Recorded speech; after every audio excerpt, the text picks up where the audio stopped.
Those of you who follow conservative YouTube will have seen over the past month or so, probably many, many videos about what's going on in the Daily Wire around the comments section, a show that used to be hosted by Brett Cooper and is now hosted by her friend, former friend Reagan.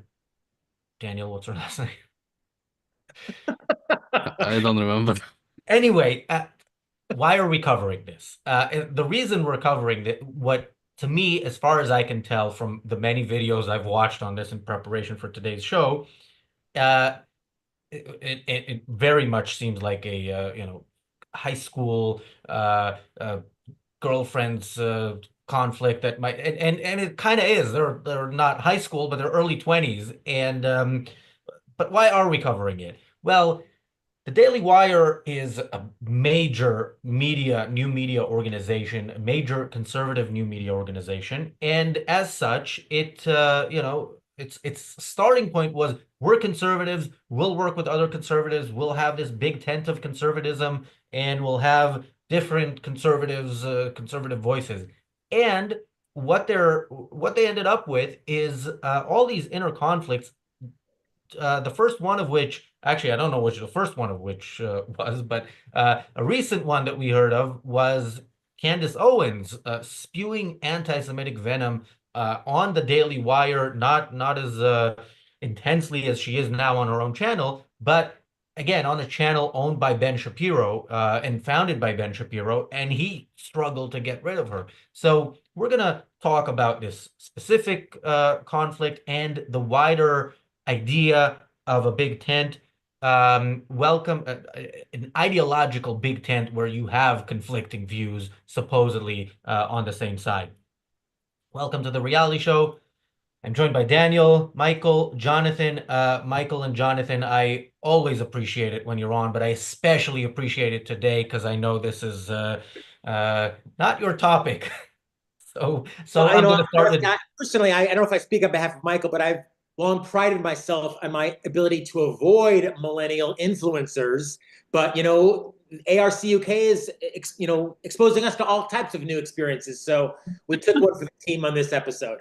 this is what comes after millennial. This is whatever is Gen after that. Z, this is my Yeah, stuff. yeah. So I'm gonna start with the a resident expert on Gen Z stuff, Daniel. Yeah, I mean, she's the sort of classic. So she has the channel comment section. She was basically the head of it or sort of the main face of it for a few years, and that channel is big. I think it's about 4 million subscribers right now, which I think is even lower because of this drama. It actually lost a lot of subscribers. But basically it's that sort of I'm sort of flipping between how I should describe it because in some way I think she's my age, so I sort of feel ashamed I'm not at that level as her yet. But she's very famous. She's very sort of she is recognized as basically, I think she's probably the biggest sort of Gen Z face of the conservative movement. But the biggest problem I have is most of our stuff is around basically culture war. It's sort of the stuff which is like, oh, look at this dumb woke neo whatever, how dumb they are. And it's sort of what Ben Shapiro got like famous for in whatever 2016 or 2017. Like, Ben Shapiro destroys the woke liberal in college. And so most of our content is stuff like that, which is definitely it's something that is shareable. It's something that is easily consumable. So that's why she got big. But it's not what you would consider as, sort of like fighting at the fundamentals of what drives, let's say, uh, the left, the right, or whatever you want, sort of what really drives the culture right now. It's sort of just, you're just riding on the wave of hate for the other side. Yeah, and a few years ago, there was a mayoral election in London, and I was looking at a video of one of the candidates, an actor who was running, and the first thing he said when describing his ideology was, "I'm anti-woke." And I thought, okay, you just lost my vote, because if the first you lost the vote of a person who is anti-woke, because if that is if the first word of how you describe yourself is anti, well, I want to know what you're for. I think wokeness is bad because I think there are superior alternatives.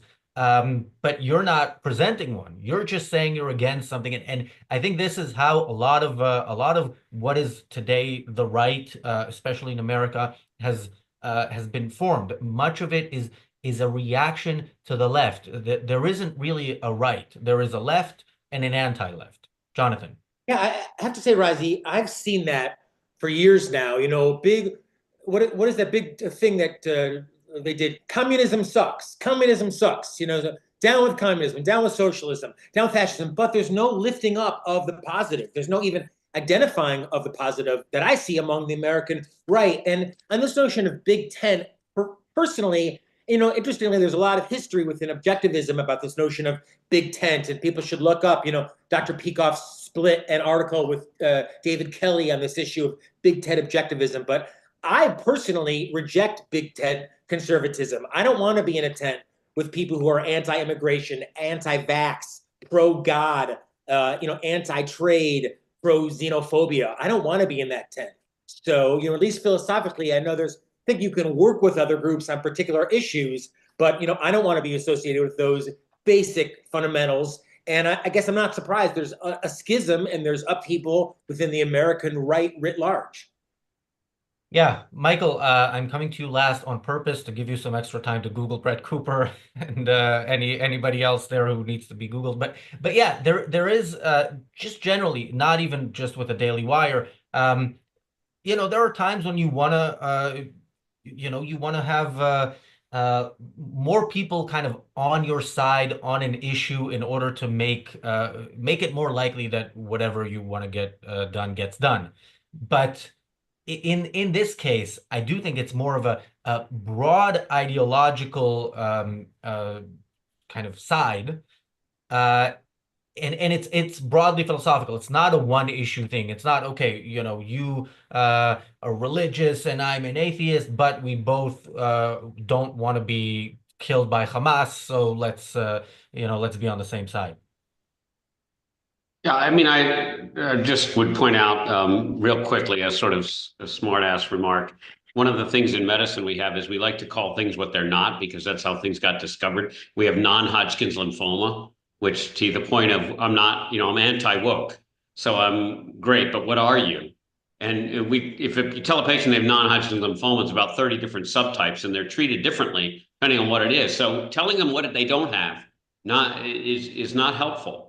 And back to the point at hand, I do think the fundamental problem right now is that if you don't start with first fundamental principles of life, liberty, and the pursuit of happiness, or reason, purpose, self-esteem, about individualism and meritocracy, if you don't start with those bases, which are not about right and left, those are about fundamental human attributes that you value.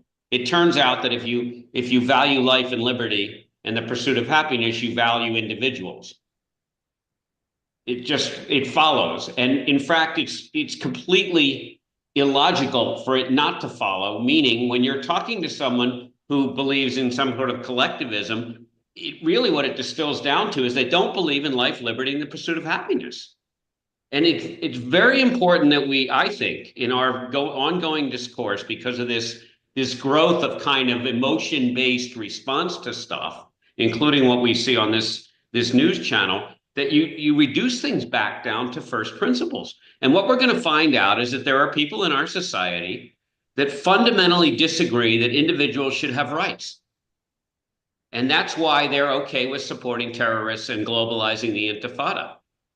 Because as soon as you believe that someone's life doesn't matter, especially if they're successful, then you immediately throw out the belief systems that we all take, well, we on this show at least, consider to be fundamental to our beliefs.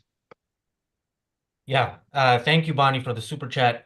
So I want to get a little bit into the actual conflict, because I think it says a lot about the conservative movement, at least what I've been seeing in those videos that keep popping up. First of all, everybody is against Reagan on this because Brett Cooper built the brand of the comment section, and she built it, within the Daily Wire, and it's not clear. She says she left. They say she left, but the world is claiming that she was forced out and can't say anything. And there was some stuff before her last video where she said she's leaving, where they said if they're kicking you out but you can't say it, wear blue. And then she wore blue. And in solidarity, I'm today wearing blue. But yeah, so there was a lot of that, and there was the issue that she and Reagan were best friends. Again, this even saying this stuff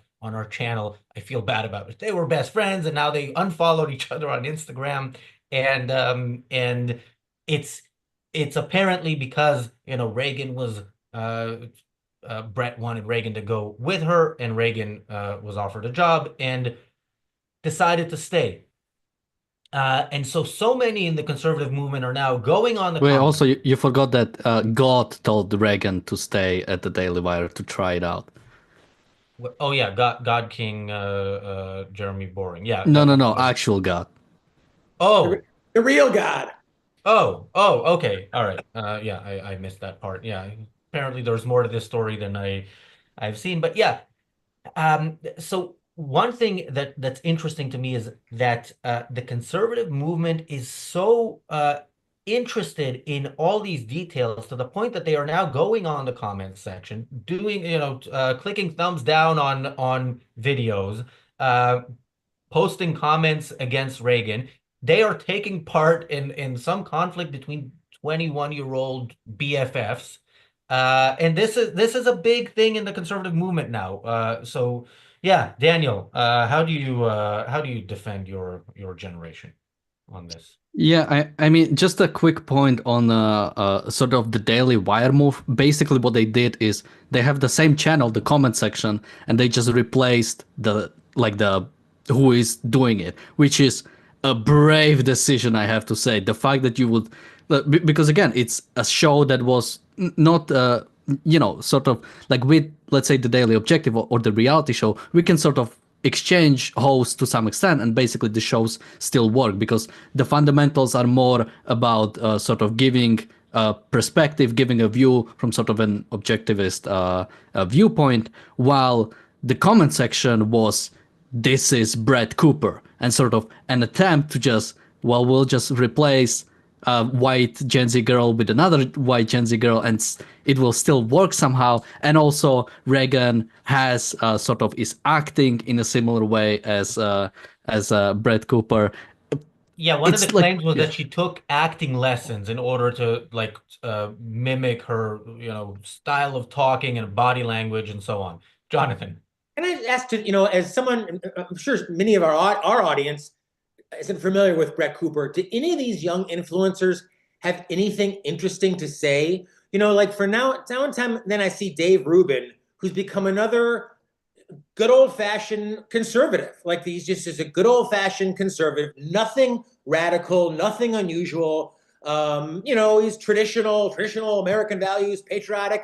Do these young influencers have anything radical to say? Because I only remember when I was that age, when I was in my 20s, I was reading Ayn Rand and I was listening to Dr. Peikoff's lectures. And that is radical, and it's still radical. So, do these young people have anything to say, or is it just like, down with, communism bad, America good? I mean, First of all, Jonathan, when you were in your teens, you were doing movie reviews on television, and that was much more interesting than what they have to say. What is their philosophy, or is it just kind of tearing down woke? Yeah. Woke is bad.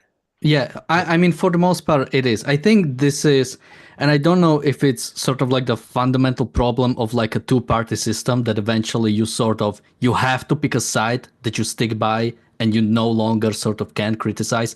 Because we've seen sort of similar thing with Charlie Kirk. I think Charlie Kirk was someone from Turning Point USA. He was someone who was really close to like actual capitalists. He was, I think, even really close towards sort of like I'm talking about very start.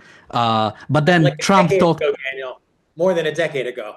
Yeah. Well, yeah. That's what I'm talking about. Because again, now he's much older. But then, Trump talked to him once, and now he's like, if you watch his like recent stuff, he's like fully bought into this sort of weird, sort of basically like MAGA ideology. It's like you don't stand for capitalism. You criticize capitalism. Oftentimes, I think I saw like recent like a clip from Charlie Kirk where like the sort of the commie, the woke student was arguing for like social medias to not be censored by the government, basically for government to not force social media into basically allowing a certain people to, or not allowing them to like ban certain people. And Charlie Kirk was saying, no, social media is a public utility now. It like changed. And I think that's what we usually see with these kinds of people. They just become part of the broader movement, become part of this sort of big tent. And it's no longer about, any sort of principles for our side. It's just we just have to beat the other side. That's the only thing that matters. And once we beat the other side, I don't know what we'll do then, but we'll beat the other side, and that's what matters. Yeah. And Michael, one of the things I'm hearing a lot from in these videos is people complaining about Jeremy Boring, the CEO, is that his official title, but the person running the Daily Wire. Co-CEO, yeah. Yeah, the person running the Daily Wire, and complaining about the fact that he signed Brett Cooper to a deal, which she wasn't getting paid much, and so on, and then she left, and he doesn't understand that the talent make the show, which absolutely in this case is the case, but the talent made this show with the full force of a media, a relatively big media company behind it. And so much of what I hear around this reminds me kind of when Tucker Carlson was talking about Amazon exploiting its workers. There's a lot of this on the conservative side that you hear nowadays that you didn't hear in the past. A lot of you know borderline Marxist ideas, as if the bosses are always the bad guys, and they're pushing the workers down, stuff like that. How did this happen? Uh, we can't hear you, although it Yeah, doesn't Michael, look if like you're talking, you're muted.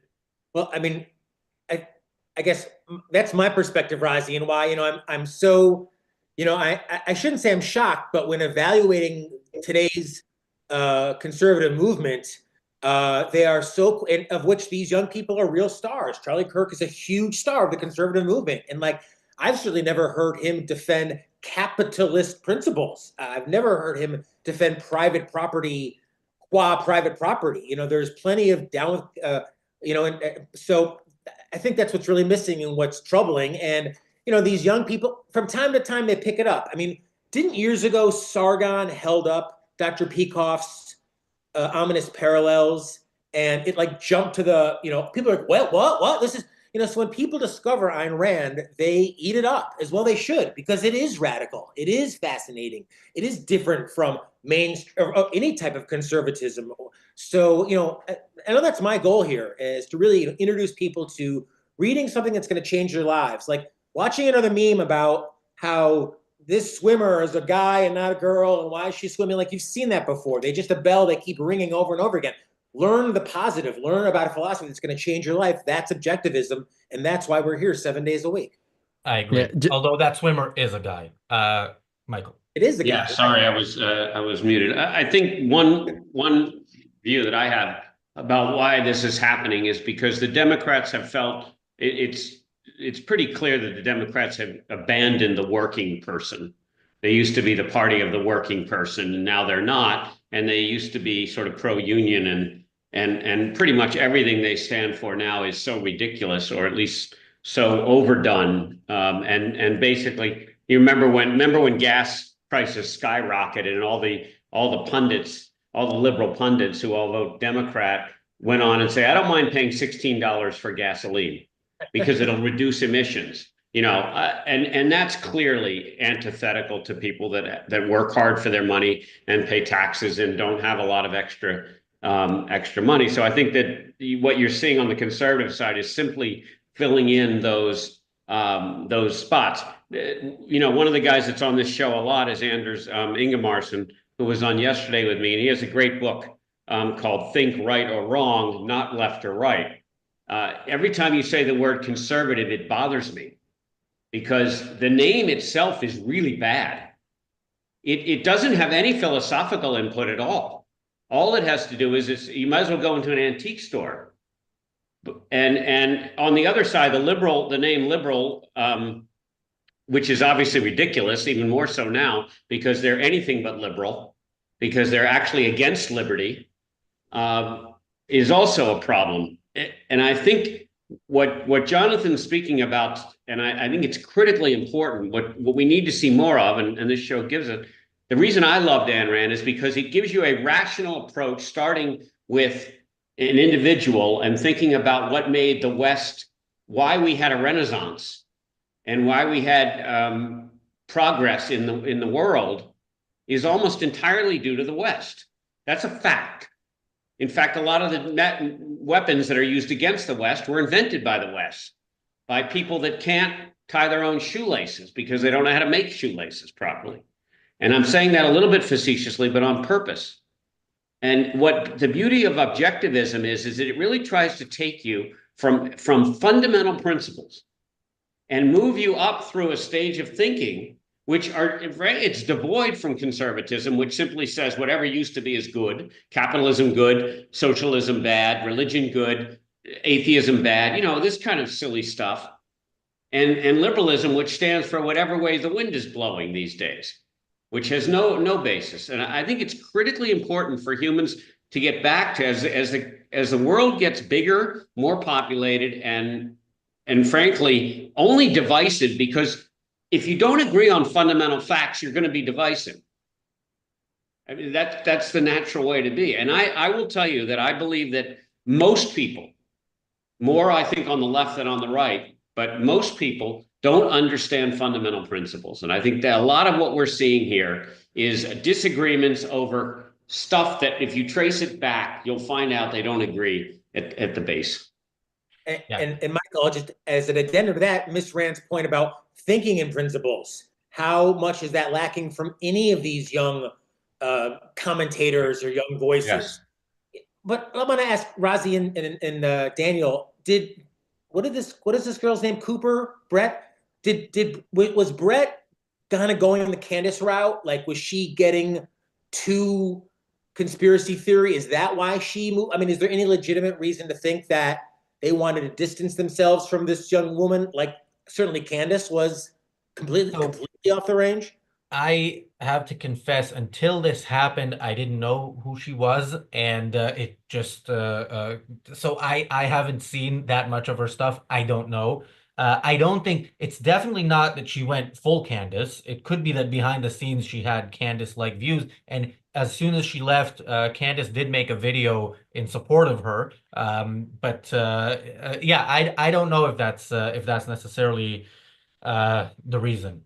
I only wish Andy Warhol was alive to see his prediction of everyone having 15 minutes of fame coming true here in the new millennia.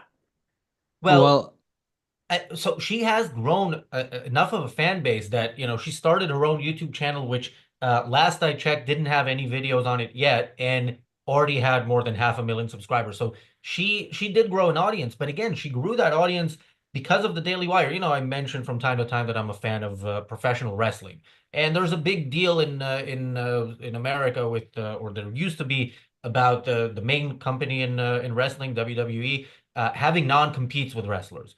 If WWE, you used to be on their television show and they fire you, you can't be on any other wrestling show for 90 days.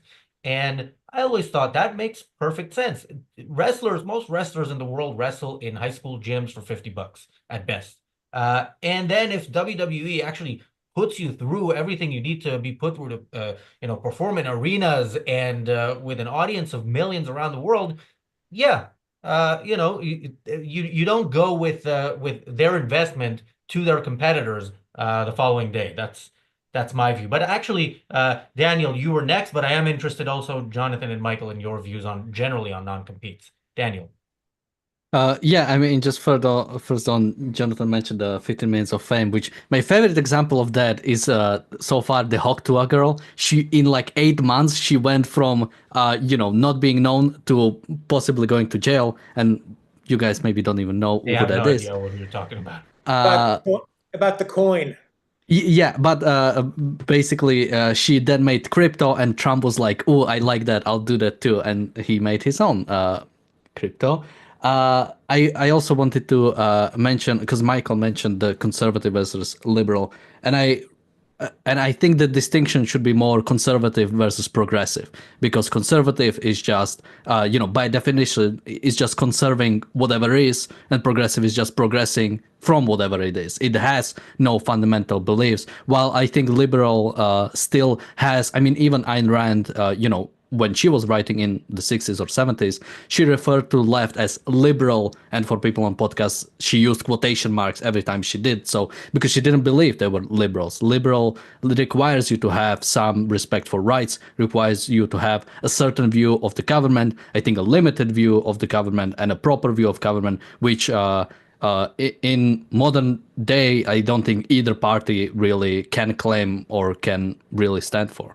Yeah, I mean, liberal, progressive, conservative, all these things, and if you go issue by issue, pro-life, all these things are weasel words, because if these people told you what they really think, it'll be a hard sell, but I'll yeah, just, I'll just say, if I was a programmer at the Daily Wire and really wanted to bring in something that was different, like I remember when I was growing up, MTV had what they called 120 minutes, and that was, I think, 2 hours a week. That it was just alternative or just heavy metal or something like that, and it was this, or Red Eye, for example, these little areas of programming schedules that really brighten up the audience with something different. So if I was a programmer at one of these things, I bring on someone like James Valiant or Michael or Razi or ARC, an objectivist, to really be a radical alternative voice and give these people something positive to be excited about, except, not just traditional conservative values.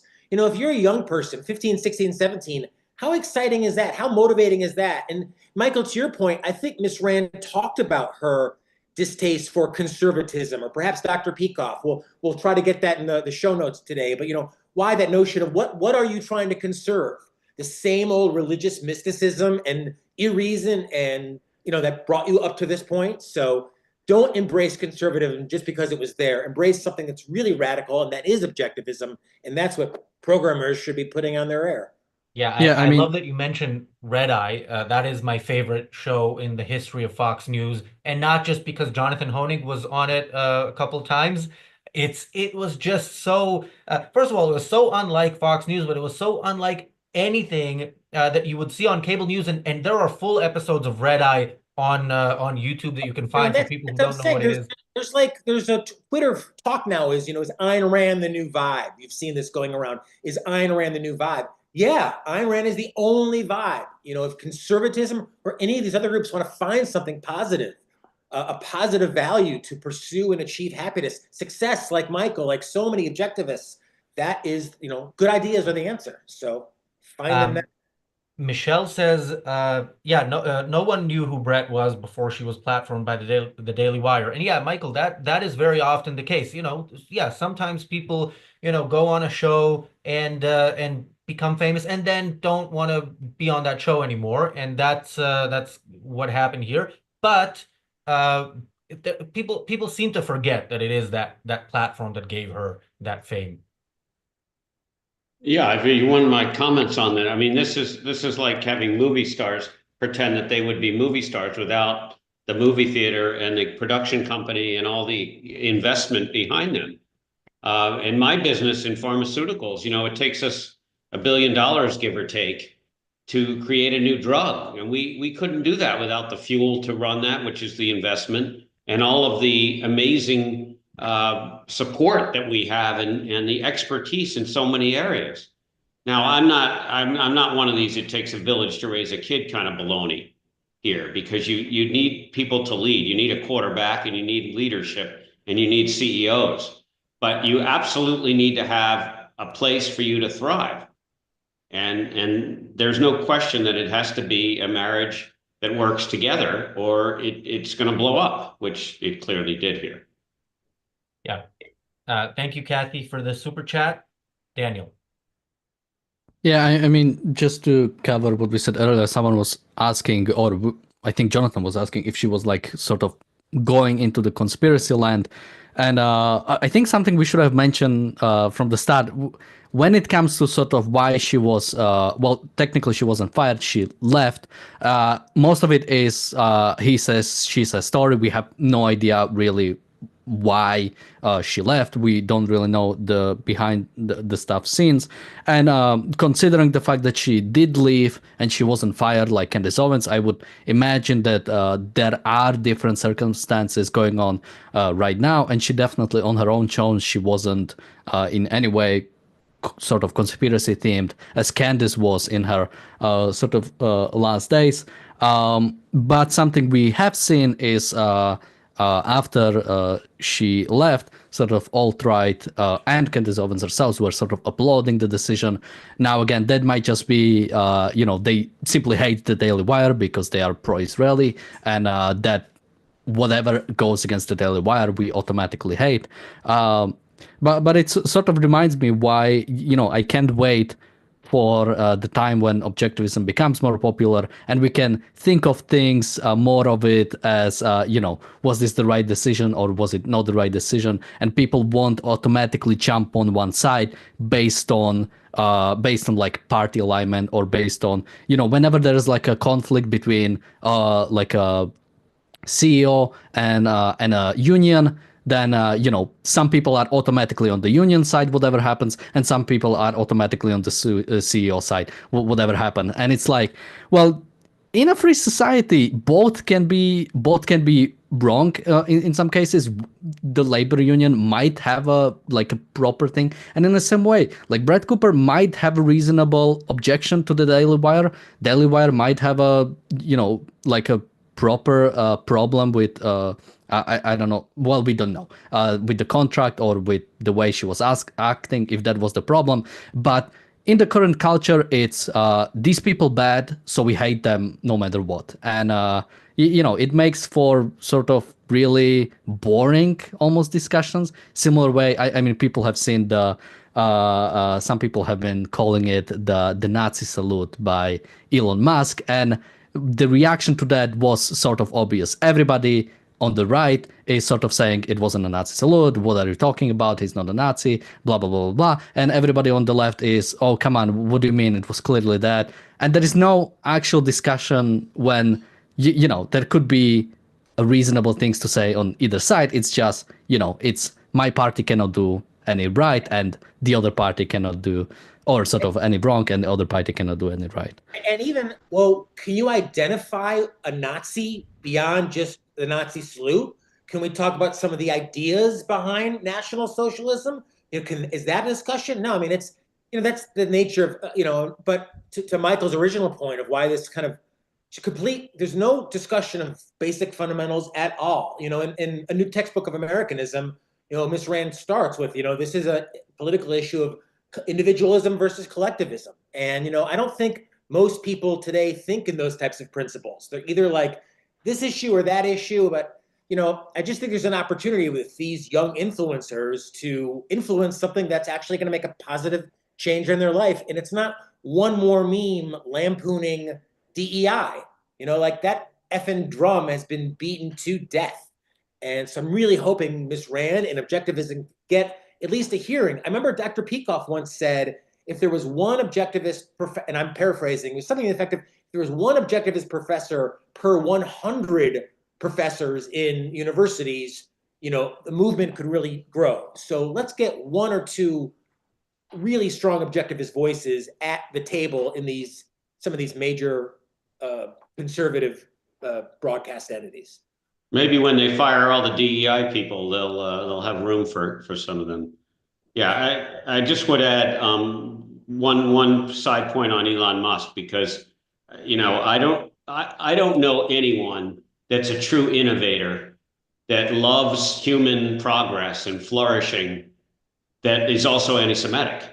I'm sure there are some, but in general, people that are pro-meritocracy and pro-success and pro-innovation love Israel and love Jews because they do it. They also like Asians because a lot of Asians do cool things too. And you know what? A lot of non-Asians and non-Jews do cool things. And it doesn't freaking matter what your genetics are and what your eyes look like and what the skin color is. It matters what you believe in. Elon Musk walks around with a hostage tag. I don't know if you guys have seen them. It's a little hard to be pro-Nazi when you're walking around with the metal tags that are very common in Israel now with the bring them home hostage. They look like soldier dog tags. And it says bring them home. And he walks around with them. And, you know, it's absurd. And also that you can find plenty of similar salutes from Nancy Pelosi and Kamala Harris and a whole bunch of Elizabeth Warren, a whole bunch of do-gooders that, of course, would never do such a thing. It's to Jonathan's point, it's absurd, but it's great fun to poke at. I would just finish by adding, I think the reason principles are so important is because as situations in any part of life get more complex, we're not going to be able to study those situations in school and learn what to do for that particular situation. They're going to become new all the time. And as human progress hopefully continues at unprecedented rates, we're going to be encountering things that we never saw before. And frankly, that the framers of the US Constitution and the Western philosophers never even contemplated. And if you don't think in principles, you can't evaluate these new situations properly. And the worst thing you can do is have some kind of emotional reflex to these situations. That will end you. It will end you. It will end progress. We have to be able to evaluate. It's like being a scientist. You get new data that doesn't fit your hypothesis. You have to rethink the situation. I think the beauty of objectivism is it's an open-ended, in my opinion, I know others have argued about this, but it's an open-ended philosophy that says you have to think objectively, but you've got to start with a set of first principles that you agree with. And I do see a lack of any of that in young people. My own sons were never taught that stuff in school. They were too busy learning about all the crap that gets taught now in US public schools. And they weren't taught principles. Now, they were taught them at home. And we definitely poked holes in a lot of what they were, the crap that they were fed. But I think if people want to live a satisfying life and be able to judge new situations, they've got to learn, they've got to decide on, I believe in this as a fundamental thing, and said, does this new situation agree with it, or does it disagree, and how do I think about it? Just, I want to. Are there any openly atheist hosts at the Daily Wire? I don't watch it all, but is there anyone who espouses, atheist principles in the Daily Wire at all? I doubt it, but if anybody knows otherwise, let us know in the chat. Is loving the Lord a requisite for employment? Yeah, I just want to mention one more thing about the Elon Musk thing, because I think the most disappointing part of it, or sort of part of the whole culture right now, is that people can no longer make mistakes. Like, I think the way he done it optic wise, it looks bad. It's like something that normally like shouldn't happen. And if he came out and said, "Hey, I was just excited. The guy I supported just got elected. This inauguration. I'm here." And I'm not saying that. And I did a heil because I was so excited. It's like, I was putting my heart and I was then raising up. It happened to people in the past. It's like, you can say that you made a mistake. I mean, it sort of reminds me, one episode me and Michael did, at some point he mentioned that I think Guterres was like an Islamic preacher. And then we later realized what it was really about. It was someone was just sharing an AI picture, and we mentioned it later and we realized it. But it's like, if it was like someone famous, then it was like, Michael is lying about this stuff. He's like making stuff up. And the other side would be, no, he made no difference. But the fact is, he just made a mistake. Maybe he went through something on social media. He saw it. He didn't check it. And it just happened, right? And it's similar here. Like, okay, Elon Musk did something. It looks bad. It's okay. But it's a whole story. There's so much other stuff that happened today, and everything went under the radar just because of like this one thing. And that's what's like really disappointing. Like, the parties are so antagonistic towards each other that there is no longer Like there is no longer view of like united America. It's either Democrat America or Republican America. There's no longer like case for any sort of united future, and that's what like scares me more than anything else. Yeah, and specifically Elon, I mean, Elon is undoubtedly one of the greatest geniuses maybe in human history, but he is also a shit poster. And that was kind of on stage shit posting. Maybe, I don't even know. Thank you, Crusader General, for the super chat. Crusader General says, anyone seen Candace and Mike Jackson in the same room at the same time? Are you referring to the congressman or to the singer? Or yeah, has anybody seen Candace and Brigitte Macron in the same room at the same time? Look, yeah, Candace, the best argument against Candace is any content she ever produces and publishes. But Jonathan, I wanted to ask you because you have been on television for your entire life, like from your teens, basically nonstop. And this type of media hasn't been around for all that time. Any one of us like us just having a camera, going on YouTube, going live, and um, is this something that is part of we need to get used to it as part of this new media landscape? The gossipy nature of people kind of knowing what's I didn't care what Bill O'Reilly was saying behind the scenes to whoever it was he was talking to. Well, I'm not going to comment on obviously any of that, but a lot of people thought that when Bill O'Reilly left Fox News, that would be the end of Fox News. And Fox News has succeeded and grown dramatically. And a lot of the stars that have gone to new media have also thrived. Megyn Kelly has thrived. There's been others. So my sense is this might not be a philosophical argument here with this young lady leaving. This might be a real contractual disagreement.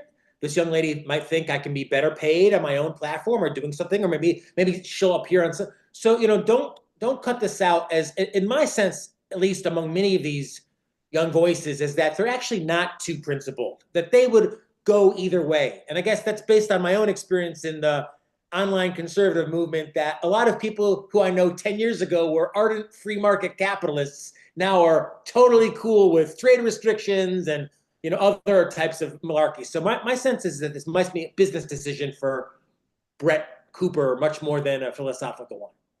Yeah, and those people who have paid lip service in the past to some free market ideas and are now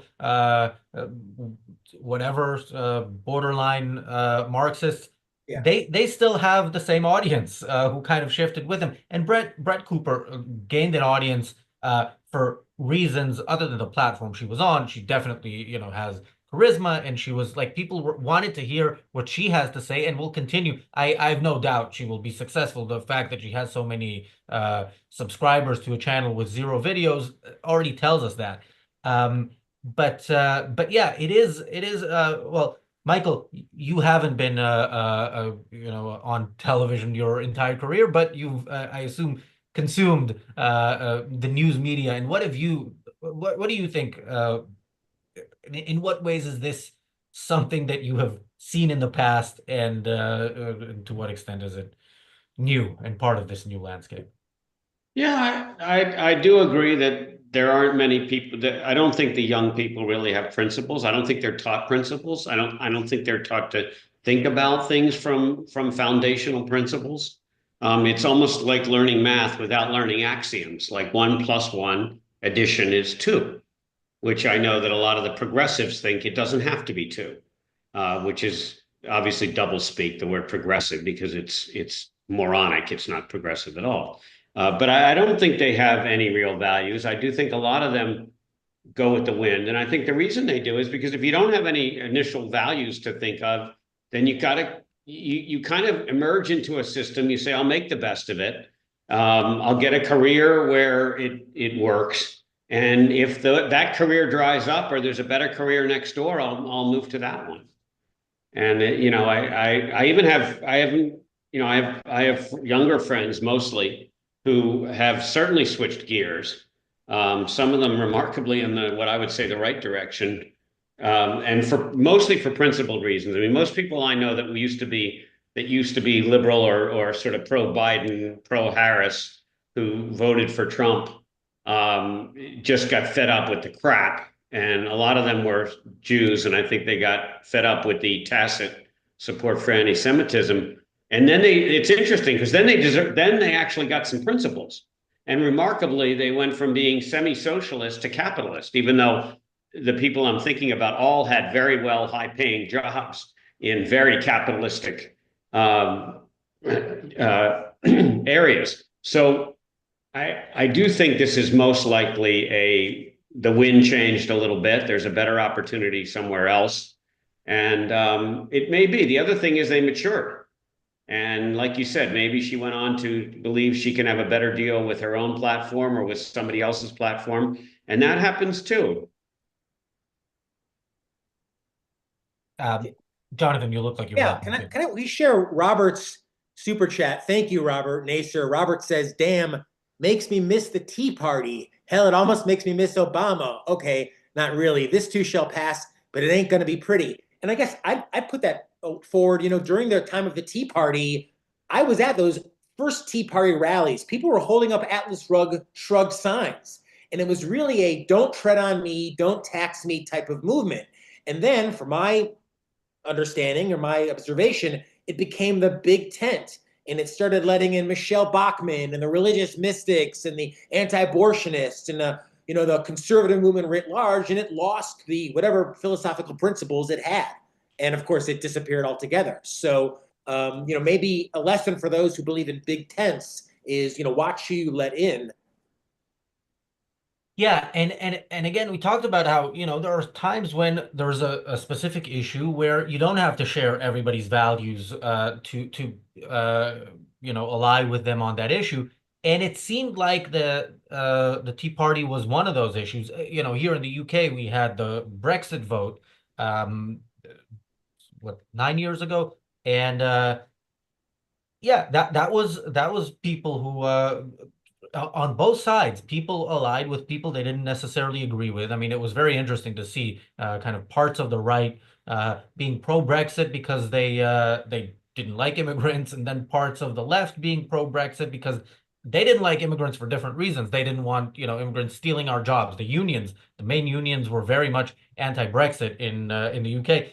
Some of us the main unions were pro-Brexit because they didn't want people stealing their jobs. Some of us were pro-Brexit because we thought maybe we can not get the European regulations, but keep the good things like free movement of people and goods. Turns out we didn't keep the good things and we kept the bad things. But it does make sense on some occasions to say, yeah, this is an issue that we can work together on, but you need to understand where to draw the line, like how far can this relationship actually go.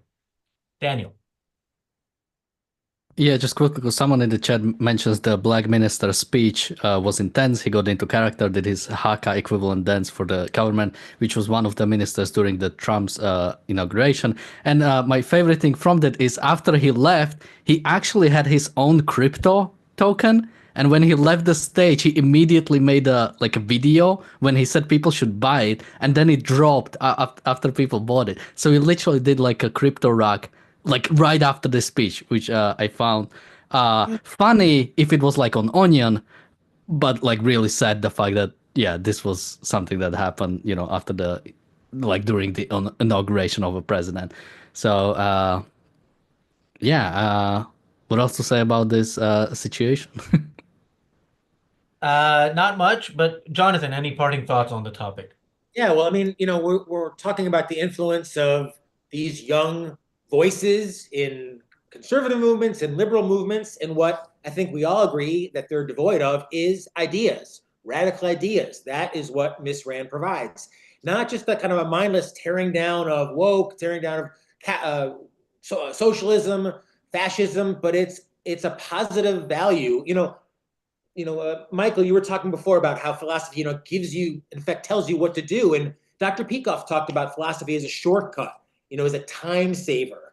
And that's what it really is. But you need to learn it. So pick up some of Miss Rand's work. If you're not a nonfiction reader, pick up a new textbook of Americanism, or pick up Capitalism, the Unknown Ideal, pick up Philosophy, Who Needs It, and learn some of Miss Rand's ideas, because it'll change your life. It certainly has changed all of ours. And that's what we're doing here every day. And we appreciate and we thank you for the support. Can I get? Yeah. Can I just quickly add something? Because especially when it comes to sort of Brett Cooper, and if she is like living by principles, or if she just is grifting, or she's just going where the money is. And I think something to remember when it comes to principles is they are not supposed to restrain you. They are supposed to like actually provide you with values. You're supposed to chase values. And when it comes to people who are grifting for money, I always like to think like, or I always like to say to people that it's important to think, do you think like someone like Tucker Carlson is like happy with his life, is like happy in his like or someone like Candace Owens or Dave Rubin? I mean, anyone who is like grifting based on because where the money is. It's important to remember that sometimes you might have to sort of give up on money or give up on sort of like immediate benefits when it comes to principles. But it's important to remember there is no other way to live. It's not like if I only accept this one like bribe, I only accept this one sort of compromise on my values. That will destroy you. There is no way of like just once, or like no one will know about it. I think that's one of my favorite quotes is like when you try to sort of do something bad and you say, well, no one will know about it. Well, you'll know about it, and that will destroy you more than anything else. Speaking of Tucker Carlson, Michelle says Tucker Carlson became famous on Fox. No, he actually became famous on CNN at the very least. I mean, I heard of him back when he was on CNN on Crossfire, which was like the Hannity of Combs of CNN. It was him and some leftist guy and him in a bow tie, and it was bad. Thank you, Carrie, for becoming a member of the ARCUK YouTube channel. Thank you, Robert Naser, for another super chat. Robert says Daniel hits hard with the big wisdom, virtue for your own sake. Michael, in the hope that you're not going to block Daniel and me and refuse to come on the show ever again because of this topic, any parting thoughts, and where can people find more from No, you? hardly. I think we hit a lot of really important issues. I absolutely understand and agree with Jonathan why, in some sense, Ayn Rand's philosophy is radical. It's what's remarkable to me is that a philosophy that's based on principles, that principles of reality, that if your philosophy doesn't agree with reality, it doesn't work. That was part of what she was trying to say. And for all those mystics, the philosophers that believe in voodoo, because that's what we call it's a bit absurd. For life on this planet, it's really nice to have a philosophy that fits. And in that sense, it's not radical at all. It's just like we all believe that 1 + 1 is 2 and that the square root of 9 is 3. And those are facts. And it's nice to build a philosophy that deals with humanities in the same way that we build with laws of physics and laws of mathematics and so on. And I think that's something that everyone who is not familiar with her work should consider. It does give you a way of constructing an understanding of what's going on. One thing I said to a lot of my friends while all these anti-Semitic, pro-Intifada things were going on in the world about the behavior during COVID, some of the major screw-ups of our time, the behavior of the UN regarding Israel and pretty much every democratic country, the International Criminal Court, which is obviously a farce. And it all stems from broken philosophies. And I used to say Ayn Rand is laughing in her grave because she's not at all surprised and it all follows. And when professors teach their kids that being oppressed and being a failure and not having a philosophy that leads to anything but flourishing lands you in trouble, and the kids all come out of there feeling bad for everybody and guilty for their own successful lives, you end up with these kinds of disasters in humanity. So I think we hit a lot of this good stuff. I think the books that Jonathan mentioned are terrific. I think the textbook of Americanism, which he has behind him there, is one of the best. I think it's better than capitalism, frankly, and I think it's better than Philosophy, Who Needs It. And I think if you want to live with some of the stuff that Daniel talked about, with a rotten philosophy in the core of someone who's a good person and trying to do well, that's when reading The Fountainhead and Atlas Shrugged, if you can swallow them. They're big books, but they are worth it. You'll get there are characters in there that have gotten, have basically lied to themselves and have suffered the consequences for that. So I think it was a very good discussion. I love this show, and I'm happy to come on it. And I just want to reiterate, it's a wonderful philosophy that's only radical in the fact that it's fairly straightforward. And that's the beauty of it. It's remarkable to me in the humanities that we've allowed all this gobbledygook to creep into our thinking. It's one of the reasons we have so much trouble in the world today, I believe, because pretty much everyone's agreed how to build a bridge that doesn't collapse. You don't see a great variation in bridges because we know how to build bridges that work. Michael Kaufman, LinkedIn, 2Fs on Kaufman. Thanks. Thanks. Bonnie earlier asked, is it Lawrence Fox, the actor who was running for mayor of London? Yes, it was. Daniel, parting thoughts, and where can people find you? I mean, I already said my parting thoughts. Principles matter for your own life and for your own prosperity or sort of thriving. And you can check out my YouTube channel, Damned Dan. It's going to be in the description. Ayn Rand Center UK members and YouTube members and all members meeting starts right after this show. If you're a member through the website, you should have gotten an email with the link. If you're on YouTube, it will be live on YouTube. Make sure you join that. We're going to be talking about the future of ARCUK. Thanks everybody for watching. We will be back tomorrow with the Daily Objective and the reality show.